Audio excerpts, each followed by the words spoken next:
أهلا ومرحبا بكم في قناة زاهد للأبراج. أهلا بك امرأة برج العذراء. مساء الطاقة الإيجابية عليكي، مساء الفرحة، مساء الوفرة، مساء الخير عليكي. النهاردة هنتكلم عن قراءة تفصيلية لحياتك المهنية والعاطفية والصحية. لو أول مرة تشوف القناة شرفيني بالاشتراك وفعل زر الجرس ودوس على اللايك ليصلك كل ما هو جديد.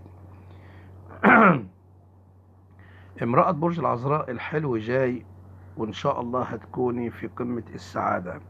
الفترة القادمة دي امرأة برج العذراء اللي هي هتبدأ بإذن الله من غدا يوم 12 يونيو حتى يوم 30 يونيو، هي عبارة عن قراءة طاقة مفتوحة ليكي، بتحمل ليكي بشائر خير وفرح وسعادة.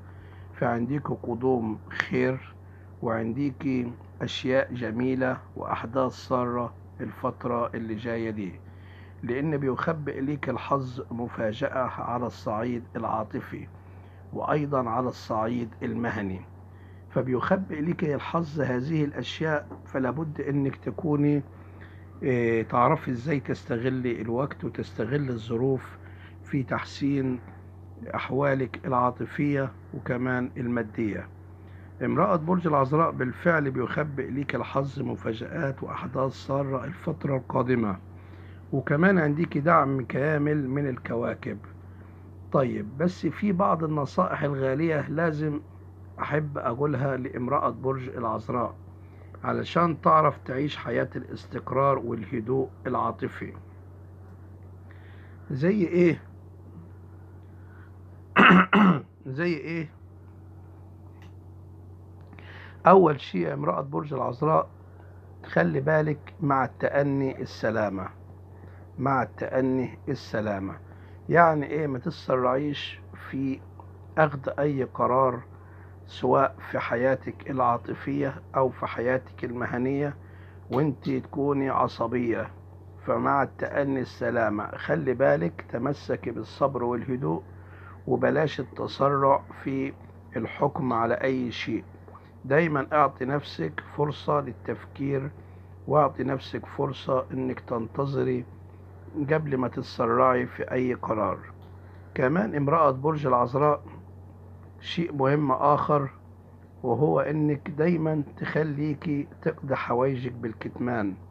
يعني الخير اللي قادم لك وبشائر الفرح اللي هتأتيكي، فخلي بالك بلاش تتفاخري أمام أي أحد، لأن أمامك لأن في كثير حواليك بينظرون إليك من الحساد، فاستعيذي بالله وخلي بالك امرأة برج العذراء. كمان امرأة برج العذراء، حاول انك تتمسكي بالهدوء حتى في أصعب المواقف، لأن ممكن تواجهي بعض العراقيل على الصعيد المهني وممكن ده يخليكي تنزعجي، ولكن لو اتمسكت بالصبر والهدوء وحاولت دايما انك تمسكي نفسك وتكون عندك الصمت اكتر من الكلام، هيكون بالفعل عندك نجاح في حياتك المهنية وهتعرفي تتفوقي على غيرك، ومحدش يستطيع انه يستفزك او يستغلك. فخلي بالك امرأة برج العذراء في الموضوع ده. ايضا عندك ابواب رزق سوف تفتح ليكي، عندك مال قادم اليكي، عندك وفرة مالية الفترة اللي جاية دي، عندك مشروع تجاري ناجح، عندك خير قادم. بس حاولي دايما انك تحافظي على التفاؤل وحافظي دايما على قدرتك على الاستقرار. يعني بلاش اي شيء يواجهك تكوني قلقة او تكوني من النوع اللي بسرعة بينهزم نفسيا.